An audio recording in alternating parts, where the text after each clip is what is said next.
Hi everyone, and welcome back to another episode of the Irish Bowls podcast, Jack in the Box. It's Ian here, and I have with me, as always, my partner in crime. Good morning, Chris. Good morning, Ian. Nice to see you again. I believe we're episode 10, are we up now? Chris, would you believe it? 10 episodes of the Irish How did Bowls that podcast. I don't know how it happened. How do you think it's going down, Chris? Between you and me, it's getting better. You haven't thrown me under the bus just as much lately. You haven't seen what I've written down Oh, here. good. I look forward to hearing that later on.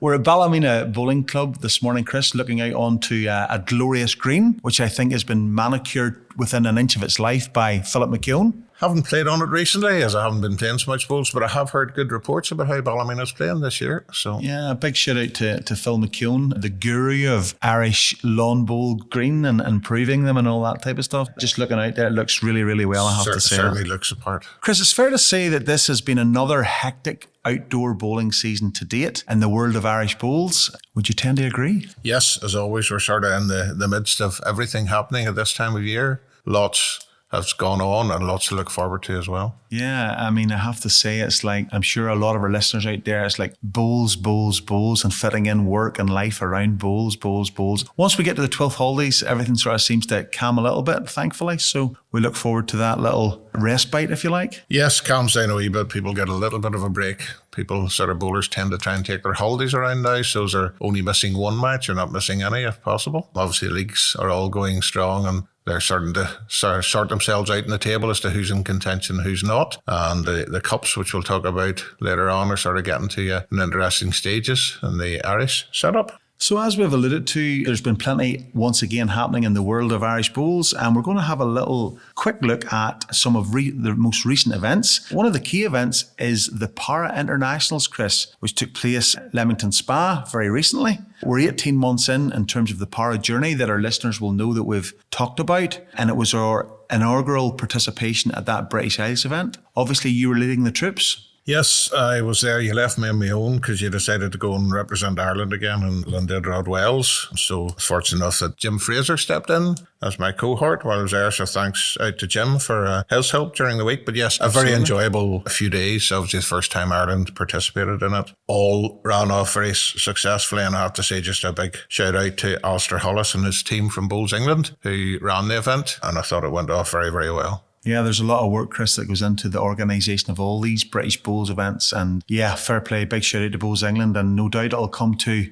Northern Ireland's turn at some point, and that should be fun. Yes, we look forward to hosting it. Probably just to cover some of the results. Played 6 sessions, basically play each of the other countries in a mixture of mixed triples and singles, and then pairs. Sort of up and down in the various ones, supposed to start with, without going through all the results. A couple of the highlights where we managed a draw against England, a 6-all, which in all the test matches we played in the Para side, that was the first time we'd actually squared a session. And then to top that, in the last session, we beat Wales 8-4. So I think everybody was delighted with that, obviously getting our first time over the line in a session. I mean, obviously, Chris, I was at the Grove and we came very close to winning the last session, the Grove against Scotland back in May, if our listeners remember. And the buzz was phenomenal. So for our guys to go in the most competitive environment in the British Isles, get a draw against England, and then back that up even further by beating our friends from Wales in the last session. I mean, that's just pretty cool. Yeah, well, we evened the points against Wales. I mean, Wales beat us in the first time we played them 8-4. We then returned the favour 8-4, so we were level with them. We finished 4th, just behind them, and that was based on, we got a draw against England. They beat England when they played them because the results against Scotland were very similar. Scotland actually come out and won the series, and congratulations to them. They obviously had a very strong team. Yeah, and obviously, Chris, the feel around the series not being there as such, with England, Scotland, Wales, and indeed Ireland, I'm sure there was a tremendous buzz around the greens at Leamington Spa. Tremendous buzz, and quite a few supporters, which was good to see from the various countries. But yeah, and as you would know, just the camaraderie on the green between all the teams, was superb. And a standard of bowling is also very good as well. You have to be playing well to win any of your games out there. Yeah, and I think that's something for our listeners. If you do get the opportunity to go and watch some of these games, whether it's a test match or an international series in terms of para, 1,000% you'll be totally amazed by what you see. And in terms of the quality of bowling, like it is a real eye opener, but it is something to behold. And a big shout out to all our guys in the troops for the effort that they have made over the last 18 months. You and I have talked a lot about the progression, and it's brilliant that we've seen that once again. Yep, and there were a number of very good performers. I'm going to mention one person. Okay. Out of the thing, not necessarily single out one person, but Billy Finnegan, one of our VI bowlers, visually impaired bowlers. Billy won a couple of triples. He was leading to Brian Smith with the big one, Connor, in the middle, and they won a couple of triples games. Fantastic. But Billy went on to then skip a couple of VI pairs games, very close to winning. But his consistency, performance across the games he played was just, right up there with anybody else that was there. Isn't that fantastic? And I know traditionally our VIs are coming from a non-bowling background over the last number of years, where our physically disabled bowlers are probably ingrained within the bowl system in Northern Ireland. So for Billy to give a display like that, Chris, must have been, great to watch. It was. And I mean, some of our PD players played very well as well. But as we know, our visually impaired players, when they play well, can compete with everybody. But the consistency is what is probably lacking most of the time. Billy managed to be consistent, really consistent across the whole weekend. So it was superb. He is a learned man, Chris. Well, he's saying he's a wee bit stubborn there. Well, there's a bit of True Grit. Have you ever watched True Grit, the movie, the great John Wayne classic? Billy has a bit of True Grit, I would know that. And as we know, he does get up for the competition. He loves the competition, so he tends to try and produce his best there. He does. And obviously, Chris, you were marshalled on the green by Brian the Rooster Smith. The Rooster was the captain over there, and I have to say marshalled the troops very well. Brilliant. I know everybody looks up to him in that environment, and Brian's a great fella, as we all know. So a tremendous honour for him personally. And I know he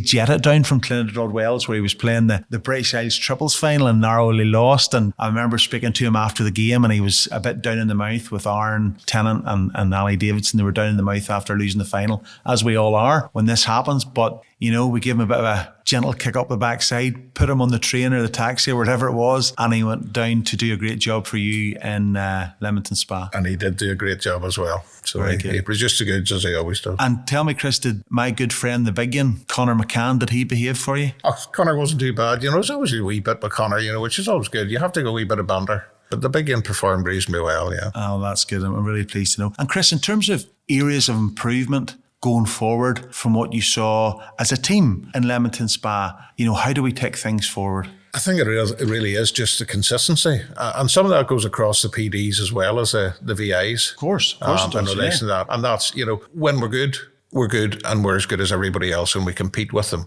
But we just have wee lapses sometimes and we just spray a few too many bowls. I'll give some of them a bit of leeway, and I didn't give them a lot of leeway, as you would know, but it was quite windy.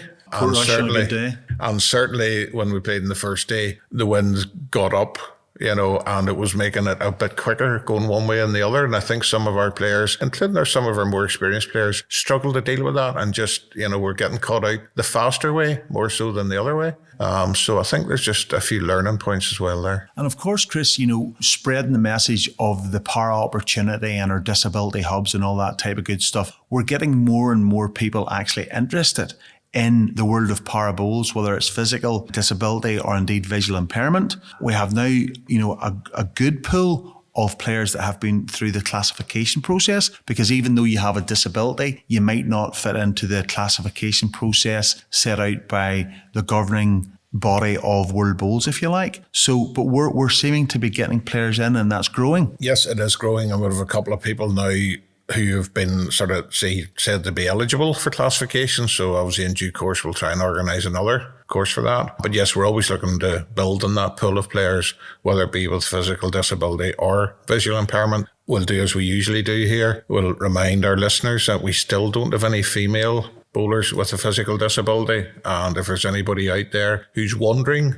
would they be eligible? Please get in touch with Ian or myself, and we'll go down that route. Another thing that we'll be exploring, I'll mention now, is we obviously have we're starting to get a pool of directors, but we probably don't have enough of them either. So if there's anybody who would be interested in that, whether it's somebody who's coming towards the end of their career, bowling or whatever, is still playing and would be interested in doing that, we'd be very keen to hear from you. Yeah, our volunteers are critical to the success of this project, folks. If anyone has any questions, give Chris or I a shout. Chris, moving on, we have a number of up-and-coming events in the calendar in terms of the world of Irish bowls, and I know that you're going to go through them here. The first one I have noted here is the Ladies Senior Inter-Association, which is up and coming, I believe. Yes, Ladies Senior Inter-Association Series is due at Ward Park this year on the 25th and 26th of July, so I'm sure it'll be very competitive as always. So if anybody is free that weekend and fancies going down to see some good bowls from the ladies, Ward Park's the place to be. And then we have the Men's Junior Inter-Association Series, which I didn't realise until recently is actually under a new format. It is under a new format, and it's going to be competing for spectators with the Ladies Senior Association. Oh, is this okay? Because it's on the 26th of July. There you go. Just on the one day. It normally ran over 2 days. There's only 3 of the associations taking part, and the ALB don't have a team in it this year. But yes, the new format is 1 singles, 2 pairs, 1 triples, and 1 rinks. Yeah, it's pretty different from previous. Yes, sort of getting a wee bit along the same lines as the International Series now. I wonder, Chris, is that a numbers game? Is that because we're struggling for numbers, or is it? I don't know. I would say it may be a mixture of both. I know all associations have been struggling, as we're aware, just for numbers and getting teams up. And there's not as many younger bowlers coming into the game as we would like. So it may be a mixture of that and giving them some exposure to that type of format, for future years. It mightn't be a bad thing either. Yeah, well, that'll be interesting to see how that goes. Moving on, it's quite appropriate that we cover then our under 18 international series, which is, I believe you have the list of the players, and that's at the end of July, I think. Yes, we have a team heading across. It's at Northfield in Ayr in Scotland on 20th and 21st of July. And the girls involved in that are Brooke Sterling, Erin Fraser, Ellie Fraser, Gracie Castley, Isabel Ruby Nolan, and Shannon Canning. And the boys involved, Taylor Davidson, Kyle Hutton, Alex Jones, Dylan McElroy, Dylan Murphy, Kyle Murphy, Joyce Thompson, and Dara Traynor. I mean, this is obviously a great opportunity for some of those people to go and test themselves against the best in the British Isles, at their age level. Always very competitive. We were involved in it a couple of years, going back. I'm sure they're all looking forward to pulling on the green jersey, some of them for the first time. Oh, yes, it's a fantastic initiative, and fair play to British Bowls and indeed the Irish Bowls hierarchy for supporting this initiative. It's crucial to the conveyor belt of success to allow our guys to progress and right through to the top echelons of our sport. Chris, I believe there's a mixed under 21 event as well that I saw publicised recently. Yes, just sort of going on with, you're talking about crucial, and we're not sure about the numbers. This is obviously a new venture they've started up. I was actually talking to Gary McElroy, who's leading the Pathway project recently there, and that's obviously him that they're getting replies to. I believe he has in round 30 names so far. Very good. I think more boys than girls at the moment. But yeah, I think it's great to get another underage event, try and get people playing some competitive bowls at that stage. I think it's positive, and we'll see how that goes. I think it's important that, that we provide opportunities as national governing bodies for our younger players to play and play competitively and to learn and to be coached and trained and all that type of good stuff. It's a vital cog in the wheel. And Chris, moving from the youth to our more senior friends. So there is a Senior Fours event that's been publicised this year, has created a lot of interest in our 55 plus category. It's an international event. I believe it's 4 men, 4 ladies, and it's been held in Cyprus at the Athena Beach Hotel, which I've been to, a very exotic location, which may interest you, Chris. Do you qualify yourself yet? No. It must be getting close. Definitely not. No, 51, Chris, 51. Haven't my name put forward yet, anyway, Ian, Okay. but I'm not sure whether it may have closed now, so I might have just missed it. Yes, as you say, 4 men, 4 women. There's a men's rinks, a ladies' rinks, and then 2 mixed rinks. I believe there's been quite a bit of interest. So it'll be interesting to see whether the selectors hold a day for them to come along and have them playing and to pick a team, or whether they just pick it from the names that come in. I haven't heard how they're actually going to go about it. No, neither do I. That will be interesting to see, because obviously, a lot of the selectors may put their own name in as well, both on the men's side and the ladies' side. And how do you go about that, Chris, being a former selector yourself? Well, in the past, you either weren't allowed, or if you wanted to put, I know in the indoor, when they used to have the over 50s tournament, if any selectors wanted to put their name forward, then they weren't obviously involved in the selection. I'm sure they wouldn't have been biased to pick themselves, but it took any of that out of it. So I'm not sure. Thinking on the selectors, the majority of them might be eligible. So you might have nobody left to select the team if they all put their names forward. Yeah, no, listen, that should be really interesting to see what way they go there. Obviously, we have a lot of super 55 plus bowlers on the men's and ladies' side. And obviously, listen, that's a lovely destination to play bowls, having played there myself, right on the beach in Cyprus, and top up your suntan while you're bowling. From what I've heard, it's a nice location. So, Chris, moving on, obviously our prestigious Irish Cups, both men and women, are underway. Obviously, you're a good person to speak to in this topic, Chris. Just to remind our listeners, Chris is the most number of Irish Senior Cup winner medals on 11, I think, plus one Junior Cup is 12. So, Chris, I'm going to bow down here to Mystic Chris for a recap, and then I'm going to follow that up with asking for some predictions. You just trying to put me in, and that's where everybody hopes that I don't actually predict they're going to win, because my predictions don't normally turn out to be too good. Just before we do that, I have to congratulate your own club, Portrush, on a fine win in the last round of the Irish Senior Cup, a tie end. Yeah, we had a great game against Bangor, similar to last year, went down to a tie-in this year. Last year was last bowl. It was in a wet, windy, rainy, difficult Portrush bowling green, I have to say that. Bangor just do what Bangor does and made it very difficult. Fought every inch of the way. It was a good, loud game on a miserable day. Played in a good spirit, played hard, played fair, and I went down to a tie-in remarkably, and Gary McCloy's rink picked up a 6 on the tie-in against Big Keith Taylor. Jackie Coco Smith put the jack into the ditch using what I would term affectionately pussy weight. Just that's a drive for Jackie. It's a drive for Jackie. He actually talked about binning the jack. I heard him using this term, binning the jack. He sort of fell on top of the jack, and there was a slope towards the ditch, and it sort of fell in. But two fantastic bowls. His first bowl was a great bowl as well, to be fair. But to say binning the jack, no, I can't buy that, Jackie. Interesting enough, I think that was possibly the rink that Bangor had the biggest up in across the league. I think maybe one by 8 during the game. Yeah, we had 3 rinks up, small margins, and then Keith put down Gary's rink by 8 shots, and then as these things can happen in a couple bowls. of things probably in that game, wet or windy. I think Portrush is always difficult, Green. And somebody did remark that actually getting everybody out for a tie-in was the only way everybody was out the green finishing at the same time as yourself. Now, I'm not sure whether it's a fair comment or not, but... Possibly, Chris, possibly, but listen, can we move on? So anyway, we're at the semi-final stage in all of the men's Irish Cups. In the Senior Cup, Portrush, current holders, are at home to Old Bleach, a repeat of last year's final. And Dumbarton are at home to Cookstown. In the Intermediate Cup, Dumbarton B are at home to Ballymena B, and Picky A are at home to Ballymoney B. And in the Junior Cup, Brook Green are at home to Castle Rock, and Ballywalter are at home to Albert Foundry. Some interesting ties there, Chris. Obviously, a note there, Dumbarton involved in both. Certainly senior and intermediate, I think. Yes, the only team that's possibly still, I think, going for 2 of the cups, 2 out of the 3. Yeah. And Dumbarton would have a strong junior side or B side? Yes, they would be.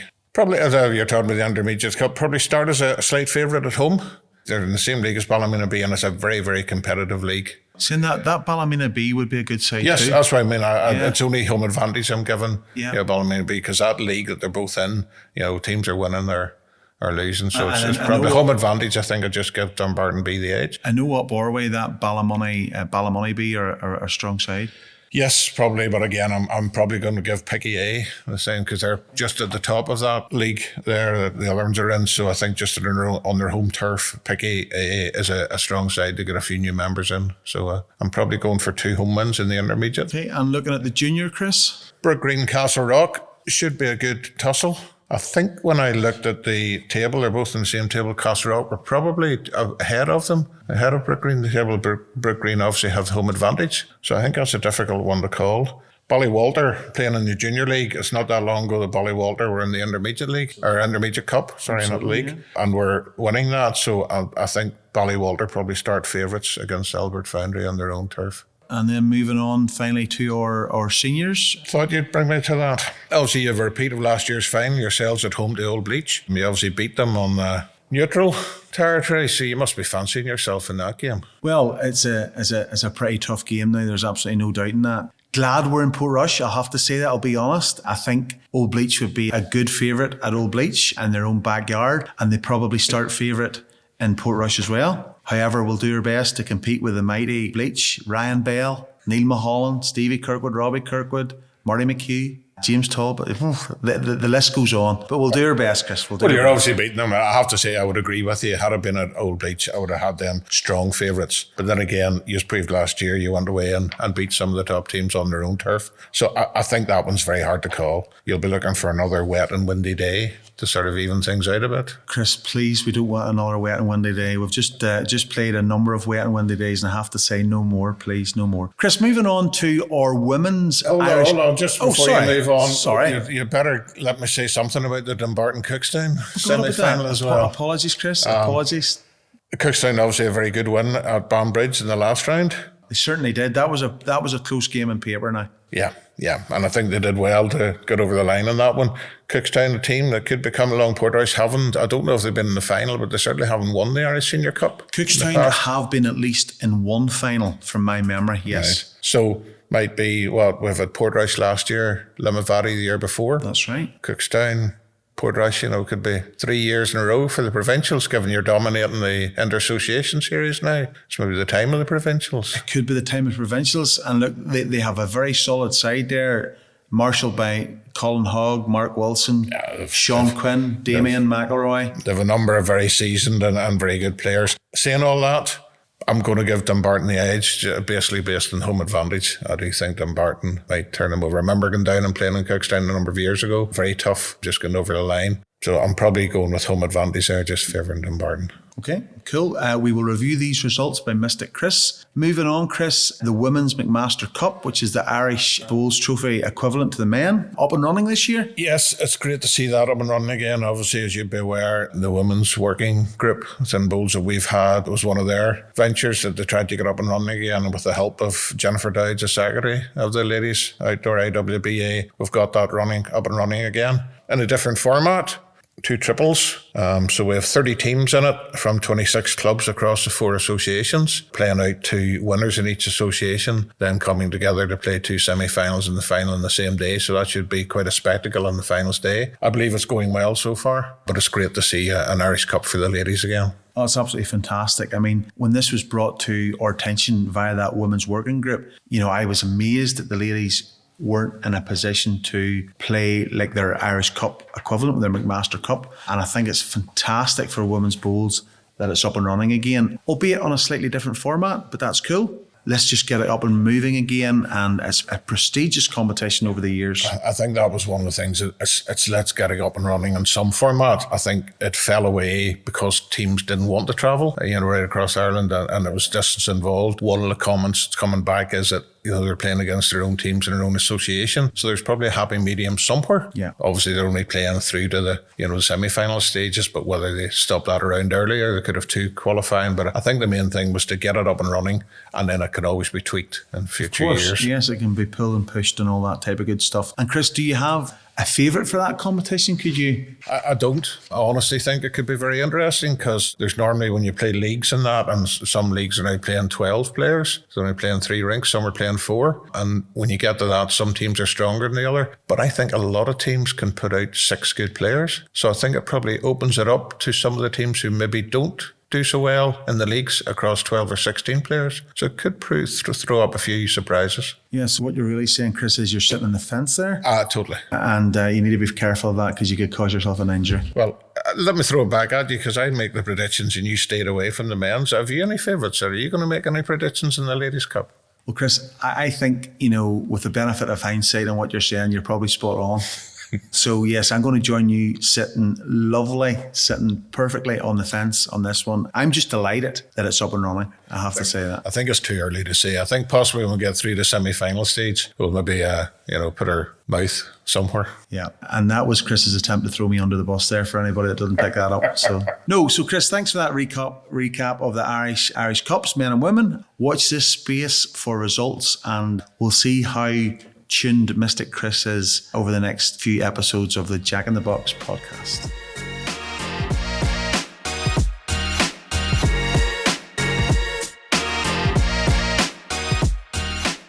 So just carrying on from our sort of chat there about the Irish Cup, I'm delighted to welcome Gary McClure and Donna McClure here with us. You're very welcome to our podcast. Thanks, Chris. Thank you, Chris. Just before we get on to the Irish Cups and talking about that, and obviously you're both members of Portrush and reigning holders of the Senior Cup, it would be remiss not to mention the recent international series. I believe your home has been renamed. It's now Centurion House. As you both made 100 caps during the series recently in Llandudrod, Wales.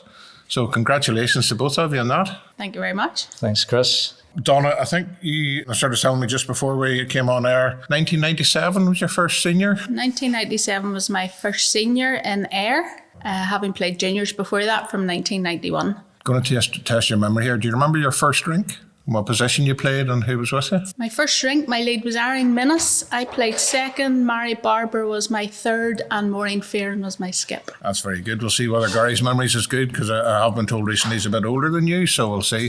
Gary, thrown across to you, 1991? Absolutely, long time ago, Chris, yes. Abervale, Wales, and I do remember my rank. Right. So it was Michael Nutt, Alan Montgomery, myself, and Sammy Allen. You didn't go into sort of a weak rink there. You obviously had a word with selectors and got yourself slotted in nicely. Well, I was a young boy then, so I didn't really know what I was going into, Chris, to be honest.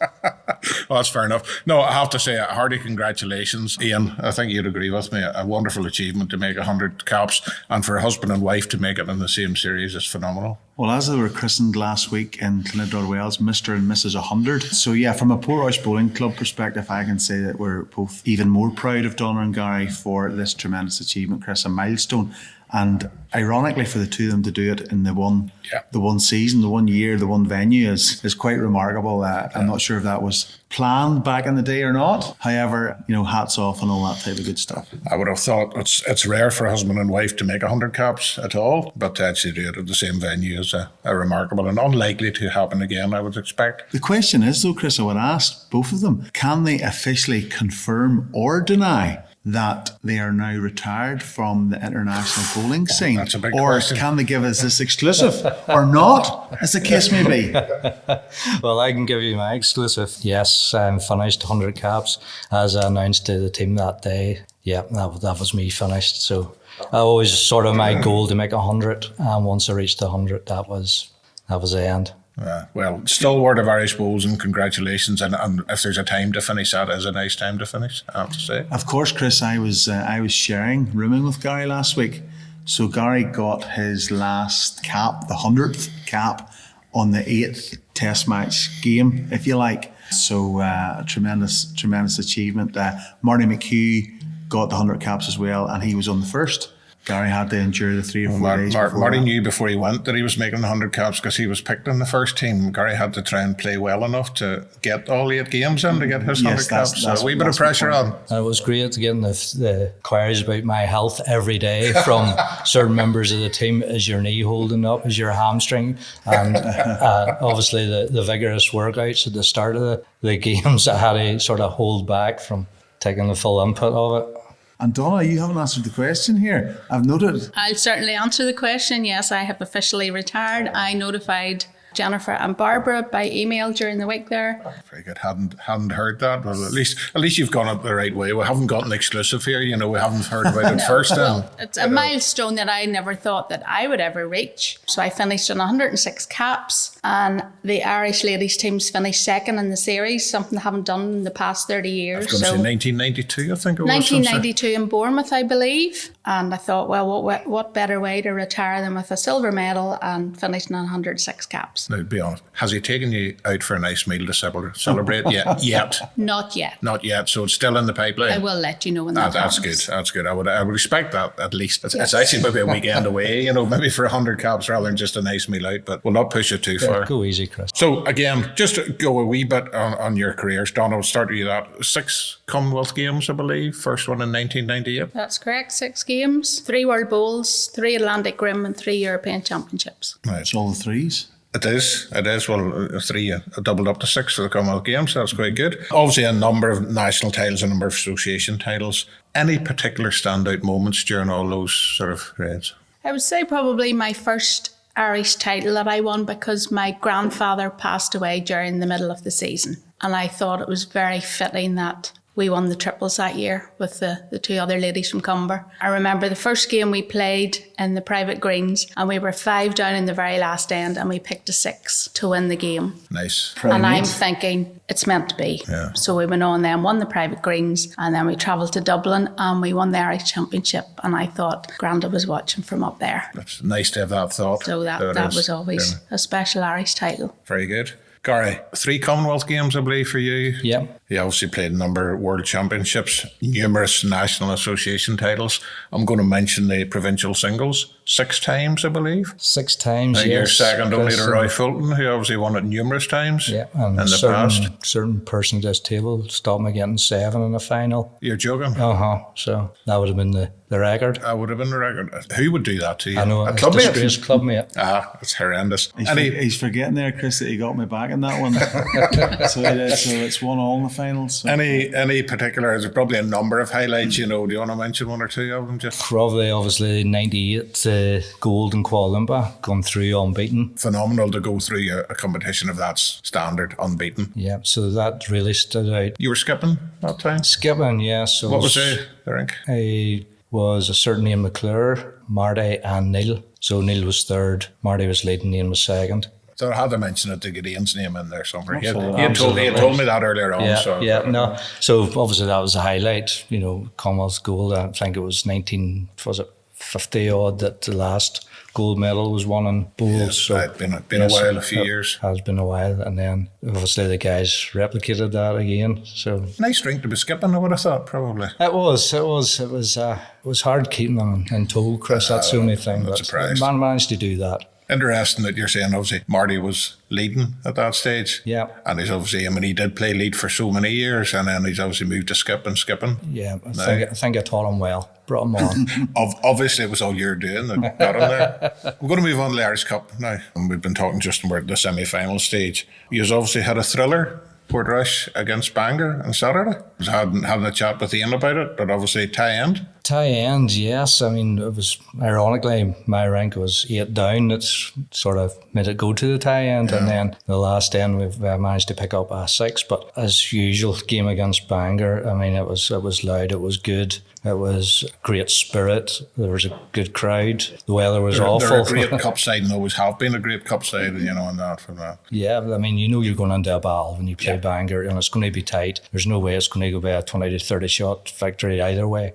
So listen, game head on, play to the end, and Must have been novel for you and the other 2 rinks to be actually finishing at the same time as Ian then after the tie end. After the tie end, that's true. Somebody did mention that, but Ian still managed to be the last on the tie end. All right, okay. Enough said. Can we move on, Chris? Enough said. So it's going to take you back to last year. Obviously a phenomenal run in the Irish Cup for Portrush. Obviously just missed out on doing it in your centenary year, but obviously the year after didn't have an easy route to the final. You went and played a lot of top teams away from home and came away with victories. Obviously faced Old Bleach in the final and got home in that. Taking that on board, and obviously all the individual titles and various things you won, how did it feel to win the Irish Cup with Portrush? Well, being the only lady on the senior team, first time Portrush had won it, and they had to have a lady on their team to make them win it. So that's my claim to winning the Irish Cup. But cool. It's a great bunch of guys. I'm just treated like one of the lads, and you go out there and you play your game, you support each other.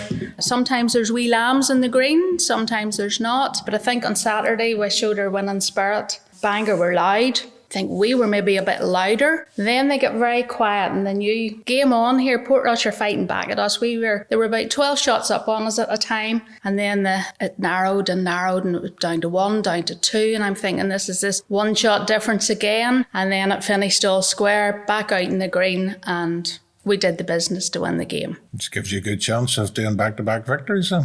Yes, certainly. That's we'll take one game at a time. So it's Old Bleach next. We'll take that, and then we'll see where it goes from there. Gary repeated last year's final. Obviously, you have now in the semi-final. Yeah, absolutely. I mean, you're always going to play the big teams, the good teams that have been there before, done it before. So yeah, looking forward to it. Last year was phenomenal, you know, for myself, 40th year in Portrush. And they eventually get over the line. I mean, some of the teams we've had before, some of the players we've had before, probably on paper, we had probably better teams back in the day and never seemed to get past the semi-final stage. I don't know what the difference was last year because, I mean, we couldn't have done it any harder way going to the teams that we played, you know, Banbridge, Bangor, Dumbarton, and then Old Bleach in the final. Really, really difficult. Now, you definitely earned the cup last year. You know, sometimes people get through and they get a couple of so-called easier games, or you get home draws most of the way, you know, but you were playing top teams and playing away from home. Yeah, but I mean, it was always the thing in Portrush was when we loved to win the senior cup. I mean, that would be the icing.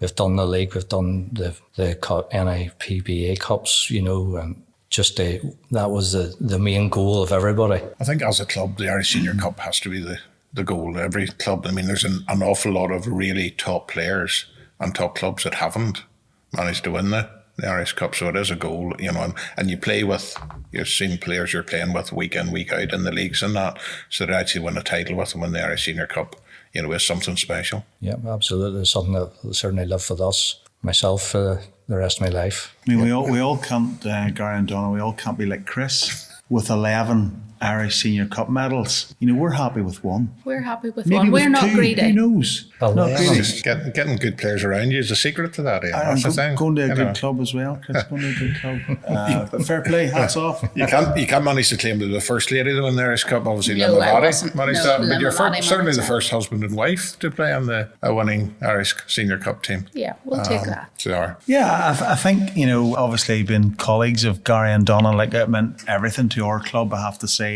From a provincial context, you know, Coleraine have done it twice, Dunluce, Macrofelt. Jackie keeps reminding us, Jackie Smith, that he's won it twice, along with Ali Kennedy, of course. They've won it twice. But we're pretty happy, I think, guys, with having won it once. And if we don't win again, so be it. But we're still in the hat. I guess the question I would ask you guys is, again, you know, husband and wife to win it. But obviously there's another very special guy in Portrush, and that's Gary's father, Yule, who has been a father figure to the club over the last number of years. And although Yule wasn't at the final at Belmont, he was glued to the live streaming. So I'm sure that meant a lot to you both, but maybe especially to Gary, that Dad was able to tune in and watch you in the show, right, Gary? Yeah, that was nice. I mean, that was the first person who was on the phone after we came off. You know, loved him to be there. Obviously, with his health conditions, he wasn't. But he knew he was there in spirit. I mean, Ian said he's Mr. Portrush. As soon as I come off the green, how did he do the night? Portrush team, you know, it's everything's Portrush. You know, so yes, it meant a lot. And, you know, it was always, we went out for a night together in November where we got the team together. He was able to come along, picture with the cup, etc. So yeah, that meant a lot. Well, I think you have to celebrate those moments. I know I was fortunate enough to play in a good team and won the cup a few times.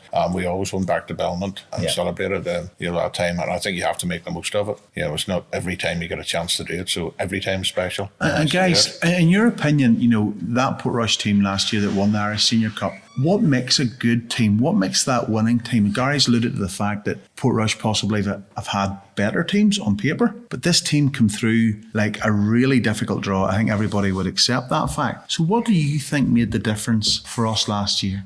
I think the selectors had a small, tight panel of players, and you weren't reaching out to him and her everywhere along the B team. You had a panel of 18 players, and they were put out in the same rink every week. Everybody knew what their abilities were, what their strengths were, and just a couple of wee tweaks just for the final, maybe taking somebody off and putting somebody else on that felt maybe was a wee bit stronger. But you have a great team spirit, and everybody knows what everybody's capable of. And I think that close-knit 18 players rather than 21, 22 players. And I think that was the secret. Go ahead, Gary. Yeah, but I think Donna's 100% correct. I mean, I think we had a panel 18 or 19 last year, and most players made themselves available last year. So, I mean, that team went through playing a majority of the games. It's back in the day when we were, with Ireland, performed well in the home internationals. We were close knit bunch, and we fought for one another, and we got on well together. The team spirit was there. I think that stood out last year, as we say, we were going to these top teams, but we knew we were a top team, and everybody had to play well. And if somebody wasn't playing well, we got behind them, said, right, come on, you can do this, pull them over the line. So, I think that's what stood up first. Would it be fair to say, Gary, and knowing sort of the inside track in this, Chris, that we would have a few characters within that dressing room, shall we say? Well, as you say, there's plenty of hairs, as you would call them. There certainly is. I mean, supposedly Jackie Coco Smith would be certainly up there. I mean, he's on the group stirring, and I mean, some of the things he gets up with Ali Kennedy, I mean, it's just mad. These guys just go above and beyond for spirit, off the green. So, yeah, it's... But I think having a good spirit within a team, is there, and having availability is one of the things. I mean, I know I can come and I went down and watched the game you played against Dumbarton, and probably Dumbarton were starting fairly strong favourites, I would say, on their own green. And having played against Portrush in the past, but Portrush totally different there. But you outplayed Dumbarton from lead to skip. And one of the things that sort of would generally be thought of supposedly the stronger teams is that their front ends will outplay some of the other teams that aren't there. And I have to say, I expected Dumbarton's front ends on their own greens to probably have the edge, and they didn't. Across the links, Portrush's front ends outplayed them, and then obviously Portrush have good players coming behind them to secure that. So he obviously had a good team spirit and everybody playing well together. Yeah, I think that's key. I mean, the key is it's everybody plays well together. I mean, if you don't play well, you're going to get beat, especially going to Dumbarton. It's important to get off to a good start, hold them close, and then the doubts maybe start to creep in towards the end, Thankfully, we've always had a good record at Dumbarton. We've always run them close in Dumbarton. I think that stood out too, with nothing to fear. I remember a few years ago, 3 hours of rain helped Dumbarton beat you at about 10 o'clock or 10:30 one night. They did. That was nothing to do with me, Chris. Yeah, that's correct. We were well up in that game, yes. And then the rain came on and it flooded, and you just wanted to try and get the game finished, so stayed obviously rather than come back, and then eventually went back out. Dumbarton clawed their way back. I think just one last shot or something. Yeah. That that was certainly one that stood out for us too. I think from listening to the conversation, Gary and Donna here, Chris, it stands out to me, and obviously part of it as well, what it actually means to win an Irish Cup for the first time with your hometown club. For a club that Gary and I especially, and Donna in later years, but Gary's been there mid-80s, myself slightly later, but we've always been at Portrush. And it shows you what it means in terms of a team scenario for all our clubs out there, to get that success with your club and what that means. And Gary and I have been at that club all our bowling lives, and it's just huge. And it shows the blue ribbon what it means. Yeah. And it shows that it's available for anybody. There's no club that can't win on their day. Any club can outplay anybody else. And especially, as Gary said, he's been there 40 years. Not everybody has stayed at the same club all that length of time. So Ryan Bell, for example. I thought you might mention him, but not everybody does. So, to win something with your own clubmates, is something that's very special. Anything else, Ian? No, I know. It's great that he's came along today, folks. A great chat. And again, there you have Cookstown, Chris, in the semi-final of the Irish Cup. Very similar to us last year. Never have won it. Going to Dumbarton, same as we did. Obviously, Portrush have now won it. Dumbarton have won it. Old Bleach have won it. Maybe it's Cookstown's year. It could well be. And Cookstown, to my mind, are on another team that on their day are capable of beating anybody as well. They've reasonably solid team, and they've a number of standout players who just on their day can turn it on. So should be a couple of interesting semi-finals. Gary, Donna, could I thank you very much for coming along and having a chat with us. I'm sure though you've retired from international bowls, you'll still be featuring in the association level and possibly some national titles as well. So we wish you well. Thanks, Chris. Thanks, Ian. Thank you, Chris and Ian.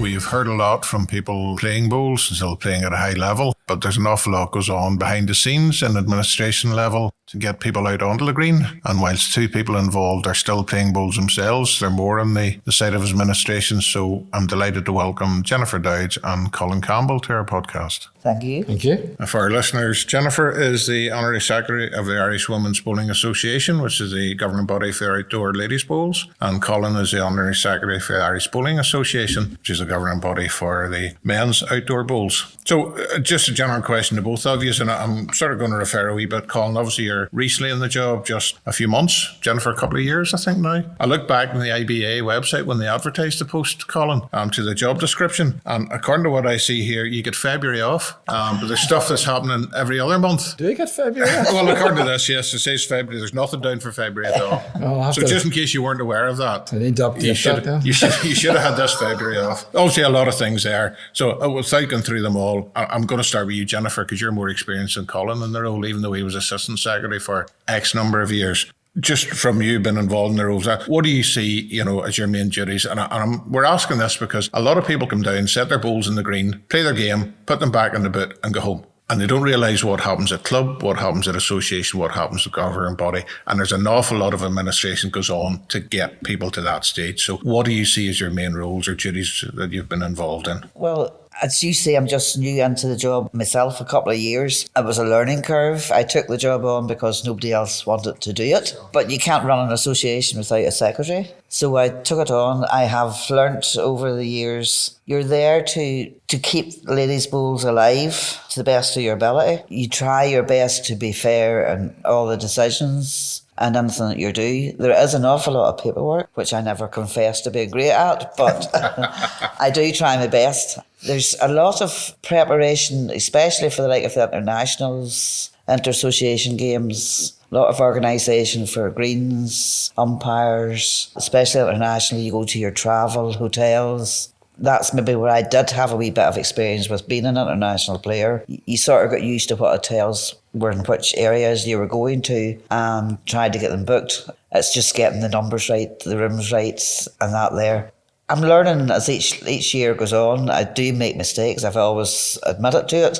I've always held my hand You're only human up. to make Yes. mistakes, So. I've always said, even I do get an email from somebody, they're always very quick to tell you when you do wrong. Oh, yes. Yes. But that's part of the job. And I do hold my hand up and say, look, I'm human. I will look at it and I try to correct it to the best of my ability. And I says, I hope people can understand that what I'm doing, I'm trying to do to the best that I can do it. Well, I think as you said, it's obviously is going to be a learning experience as you go along. And the fact that you were in international in the past and realised how some of the things worked, I think people just appear at these things and don't think, right, well, how did this happen? And it isn't just somebody waving a magic wand. That's right. It just doesn't happen overnight. There's a lot of preparation goes into it. McClure, this year's internationals, with the help of Colin here, who's been fantastic, actually working together has helped things a lot. But we've been working in the internationals there for at least 6 months. Oh yeah, and the rest. And the rest maybe on top of it, getting everything, trying to get everything booked, flights, accommodation, everything all sorted for them, I think it's good to see as 2 former internationals, because Colin's obviously played to the highest level as well. Can you remember that far back? No, I don't remember it, Chris, to be honest. Colin does tell me about it from time to time, so he reminds me. Right, okay. That's why I keep, so that's how I knew that. Anyway, moving on. Obviously, 2 former internationalists giving a bit back to the game, as Jennifer's alluded to, trying to progress ladies' bowls. We know that ladies' bowls is under a little bit of decline and things like that, and we're trying to put things in place to guarantee its future. That's correct. So obviously to see them putting something back, Chris, is pretty positive to me. Very much so, totally agree with that. And obviously, just going across to you, Colin, you were obviously Assistant Secretary of the Irish Bowling Association for a number of years, so you had an idea of what went on. 13 years. 13. Right. A good learning curve. A lot of people would have been ready for retirement at that stage, but obviously not. We're aware you've obviously had administrative roles within various issues, but sort of what changes or what do you see as your main role now? You're the main person, shall we say, and there as a secretary in the Irish Bowling Association. I mean, obviously Jennifer's covered quite a few of the things that you have to do as secretary. I mean, there are other areas that we get involved in now, and that's around, we're very fortunate to get quite a good amount of funding from Sport NI. So every year, part of the process is a submission as to what we're going to do and how much we need to do that. And I think that has proved very successful for Irish Bowls over the last 7 or 8 years now. level of funding has increased. But I think it's also important to find ways of letting the club bowler, the people out in the green, what we're doing, why we're doing it, how we're doing it. And we try to do that via, obviously, our websites and Facebook pages. And hopefully we do, particularly the Facebook page. I think a lot more people use Facebook to try and keep up with things. I mean, apart from that, it is, as Jennifer says, it's just paperwork, even in February's as well now. So, I wouldn't have taken on if he didn't want to do it. I won't argue with the point the first 6-7 months have been difficult, but I think the first year of any new role is, as Jennifer says, it's a learning curve and will continue to be so. Yeah, I think sometimes, even though how close you are to being involved in other things, you don't know what you don't know. So until you're actually doing something, being faced with it, and I would have thought there's a lot of organising, and unfortunately, people are very quick to come back and let you know when you haven't done something. They always right. tell me you don't know you've done wrong until you've done it. Not too many people pat you in the back and say a job well done. Not in bowls. Ian and myself realise the administration it does all go on. So it's one of the reasons why we wanted to have the both of you here on the podcast, to be able to tell your side of the story and let them know you're not just sitting in an ivory tower somewhere and not interested in what's going on, that actually, you're trying to do your best for what's doing. Most people do appreciate that. Some just aren't as vocal with their appreciation as others. I agree with you, yes. I mean, some of the ladies, I must say now, some have come to me and said, look, you're doing a good job, keep at it, and I just keep saying, well, I will, but at the same time, I'm still learning every day, every week, every month, you're learning something different, You need to rely on support of your own committees Yes. and the people in offices around you. I mean, obviously, I'm not running presidents down, but, people in those roles come in, do the year, go out, they've done a year's past, Yes. present, that. So they're passing through. It's other ones that are steadily on the committee, and some of them may be on the committee for a few more years, but you're relying on them and you need their support to be able to do the roles that you're doing. Colin, I'm going to come to you first on this one. Any main challenges, or what's the main challenges that you see from the men's game over the next few years? And that could be just locally or globally, depending on. I think, locally, obviously the men's game is in a wee bit better position than the ladies is with regard to number of men playing. But we still have a challenge on our hands to get more men into the game. We have several projects running at the minute trying to help with that process. One of the areas I personally think that we could target better is people who are finishing football, rugby, cricket, tennis. They're competitive and they're looking for something to replace that because they can't go out every Saturday and run for 80 or 90 minutes. So that's one of the challenges we have, is to get new players into the game at club level and to maintain the very successful level we have had in recent years on the world events, at the high performance events, the European Championships, the Commonwealth Games. We're hoping, I know World Bowls is trying to get the sport into the Olympics, which would be great as well to get us up there with all the other major sports. But it is always a challenge. We have excellent people who we're working with. As you know, Neil Booth's our high performance coach, who just got an MBE in the last honours list there, which is very well deserved. But we need people like him and the two of you actually, who do an enormous amount of work in the background and various money things. Later, Colin. Thank you very much for that. McClure and Chris. But you have to pay both of us, you realise that. But yes, so it does take dedicated people who are prepared to put the time in to, give back to the game again. And I appreciate that it is difficult sometimes to get people to do that, but it's crucial to the development and the future of our game that continues. A lot of time you're relying on volunteers and volunteers within bowls of that, and some people have more time than others. Would it be fair to say that one of the areas of concern, and certainly I was a selector association at the international level over the last few years, recently retired, would be at the younger age level? We're not just getting as many, sort of guys in sort of that under 25 level, under 18 level, and that across all associations probably. I think that's very true. It'd be the same. And very much the so. ladies actually have been quite successful at bringing in younger players at the, at the representative level. Yeah. And obviously we have a podium squad and we have a development squad to bring those people through. But there's certainly, I think, going forward, we need the next level of generation to come in to replace those players. And that's one of the things that we are trying to do with, the Junior Premier League and the development days that we run to try and get younger players into the sport. I think the old chestnut, Colin and Jennifer, always is in terms of, how does kids get involved in bowls? Usually it's through family. Yeah. and through contacts and things like that. But it's probably trying to, like other sports are faced with this challenge as well, it's trying to cater for kids to get an opportunity to play bowls from a non-bowling family background. And that's possibly the challenge, and maybe always has been the challenge, to be fair. That's because I got into bowls through my mother. As Chris knows, we grew up in the same village, but back in our day we were badminton players, and my mum started bowling, had no way of going. So when I got my first car, I used to take her to all these bowling matches. And then it just happened one night. She said, "Why don't you try this?" And that was me hooked, you know. And you find that with most people, there's been a member of their family has been playing the game. Since that, you know, my sisters played it, you know, none of the boys took it up, but even my father's taking up bowls now at 88, you know, and it's a family thing. But as you say, there has to be a way of getting people who are not from a bowling background into the game, because there is great opportunities for them nowadays compared to when we were playing the game young, you know. I mean, we were talking earlier there just about our under-18 team heading across to Scotland, so there are opportunities at younger ages now that there never used to be, you know, a number of years ago, and obviously opportunities through the Para Bowls, which is recently started as well, so it's great that's there. You obviously heard what Colin said there, Jennifer. Any other particular challenges in the ladies' game that are pertinent to it?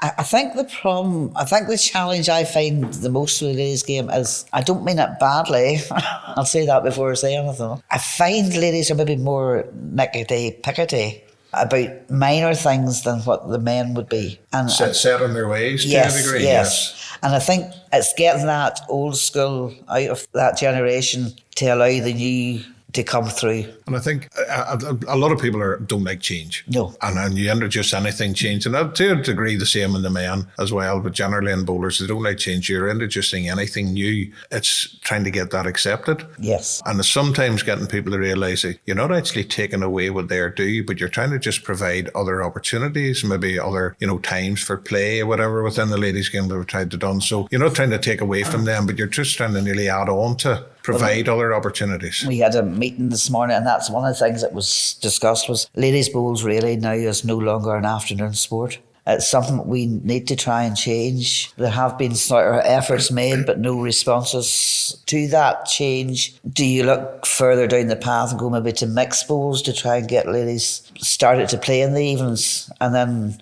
you might find bowlers maybe from short mat or people that are working can come in the evening time and play it. But we have to find some way, because there's no way it's going to last by afternoon play. I think unfortunately, you know, in general, bowls clubs have been declining slightly in members, and ladies clubs worse than the men. Yeah. So we'll need to find a way to get more ladies into bowls, and the time of play has certainly been a barrier in the past. I mean, one of the positives this year, and you've been instrumental in this, is getting the McMaster Cup, the Irish Cup, up and going for the ladies, and that's set, you know, to be played on a Saturday morning as a default time, with the options of being able to arrange that, you know, and McMaster Cup hadn't run for a few years, I think, up until now. Well, I joined Ballymena here in 2004, and I think I played for 2 years in it. Yeah. So that's probably how long it is since it was played for. I mean, I think that's great to actually get that up and running again. Now, I must say, there was a good response, and I'm hoping that after this year's results and how it has went, that maybe next year the response will be bigger. Well, I was going to say, you're obviously open to doing, and like any sort of a new venture, shall we say, because it was a new venture, because a new format and everything done for it, it can always be tweaked, you know, as you go along year to year. But the main thing was getting it up and running. And I think Manny's, you know, 30 clubs, it's 30 teams from 26 different clubs, I think, so across 4 associations. Well, it's a good start. It has a good start. And then we can have a meeting at the end of the year and decide, well, maybe we should do, you know, maybe set things different or that there to help get more to enter it. But so far from everybody I've talked to who has entered it and played in it, they seem to be quite happy with what we've done. Yeah, and I think the format for the end of the series, playing 2 semi-finals in the morning and a final in the afternoon on the same day, I think it'll be a great spectacle of ladies' bowls as well. Well, it's giving people a chance to come and see the semi-final and finals at the one place. I was going to say, so hopefully they'll get that well advertised and they'll actually get a good crowd. Well, we had a date set, but the process had changed now because it doesn't suit some people. But calendars are always difficult, as I'm sure you used to know better than most. As I said to them, look, we're open to accommodating everybody, so to this other date, it's confirmed by the bowling club that we can get it. But it will be in Lurgan. That's where our lady president is from this year. It'll be in Lurgan Bowling Club. Well, guys, I have a question here from one of our listeners. Are we doing phone-ins? Not phone-ins, because this was a text message when they found out that 2 of the key people in ladies and men's bowls here. Colin's cringing now.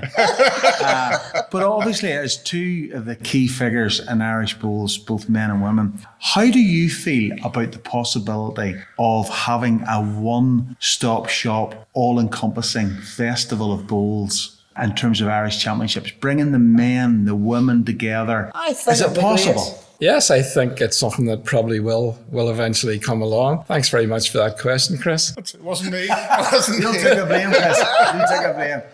Obviously, the format in the internationals has changed over recent years, in that now, the last 2 years, the ladies and the gents internationals have been at the same green at the same time, and it's been tweaked and will continue to get tweaked, but that will continue going forward. I think we're already at a situation where a lot of our younger lady players are playing in the men's teams and competitions. So I suppose you might say that's a start to the process. Well, will it happen? When will it happen? Well, we'll just have to wait and see on that. Obviously, the conversation that I had was, obviously we see Bowls England, we see Bowls Scotland and Wales now, and they're having an all-encompassing weekend, or maybe it's longer than a week. I know England's obviously bigger geographical spread and things like that, but no, it's just an interesting concept that might be worth of looking at it in due course, guys. I think it would be great, personally. You find it a lot of women will go to watch men's bowls, but not so many men will stay to watch ladies' bowls. So if you have the two combined, then they're going to then see both playing, and then they're going to realise that the ladies are just as good as the men. Well, as proven, Jennifer, last week or the week before. Beat me to it. Wales. So when the ladies got the silver medal. Well, I was going to say, I think just when Jennifer's here, it's a big congratulations to you and the team. Thank you very much. on that. I never was as proud as any team as what Barbara and I was last week, because they all gave all, and every person was just took it in their stride and played their bowls. Let their bowls do the talking, as we would say. That's good. Okay, you'll be glad to know we're just going to final question for you. Any changes you would like to see going forward to help the game? That's a good one. Yes. I thought I'd finish with an easy one. I personally would like to see more mixed bowls, Yeah. because I think it improves the ladies' game. And it could possibly improve the men's game too, because they wouldn't want to be beat by women. Colin like that. I can speak from experience. I think my mother would probably still say Yes. I would say she was the best bowler in our family anyway. So, She was. There's no doubt in that, Chris. so it's very hard not to be beat by women at No, times. I think the way the game's going, and I think it would be good. Because as you say, there's so many of the young ones now playing for the men in their leagues and that now. To try and get a ladies' league at night time is going to be practically very difficult, because if you had a choice of playing for a men's senior league or a ladies' average league, you're going to go and play for the men's senior league, because you're going to learn more from it. I can't remember the exact reply, but whenever we did a recent club survey, and one of the questions was about more mixed competitions, I think it was generally most places were generally in favour of it. Most clubs, would that be right? I can't remember the exact figures. It was a very high percentage. But it's quite a high percentage would be in favour of I more don't know mixed how Carl competitions. feels about that, but I mean, that's my feeling. Well, I mean, I'll give an example. My own club, CI Knock. Yeah. We have a very inclusive club. We have Monday nights is mixed drinks, which is very well attended. And we have separate ladies and men's drinks for those who want to do that as well. But I think going forward, there's no doubt that I think as a sport to progress, we have to be more inclusive with each other's. Now, I'm speaking personally, of course, here. I'm not We accept speaking that, yes. on behalf of Irish Bowling Association. Not trying to put you in the position that... But I do think it would be great to have, as you've mentioned earlier, an end of season finale that includes, it could, not just maybe the championships, maybe some of the cup competitions over, and run it over maybe 10 days, 2 weekends and a week in between. I think they're great, and it ain't going to happen this year or next year. No. But, in 5 years' time, wouldn't it be great if we'd people playing, ladies, men and para, all playing on the green, playing their national be finals at the same time. And I think that's where we should be striving for. And I'm not And sure you we'll never ever know. get there, but... We might get an amalgamation within that time, shortly. That's a big word, Jennifer, and I do think actually on a personal note, I think it's a direction we should be going. I'll say that. But again, wheels turn slow, unfortunately, sometimes. We're just a wee bit slower than the rest. I think we need to be having those conversations. Yes, I think we do, yes. Ian, anything else you'd like to? No, listen, I think that was pretty illuminating, Chris. I have no further questions from any mystery listeners. I like the way you threw that in. Jennifer, Colin, could I thank you very much for being on our podcast and wish you all the best in your roles in the future. Thanks for the opportunity. Thank you very much. That's all for now, folks. Look forward to listening to our next episode of Jack in the Box.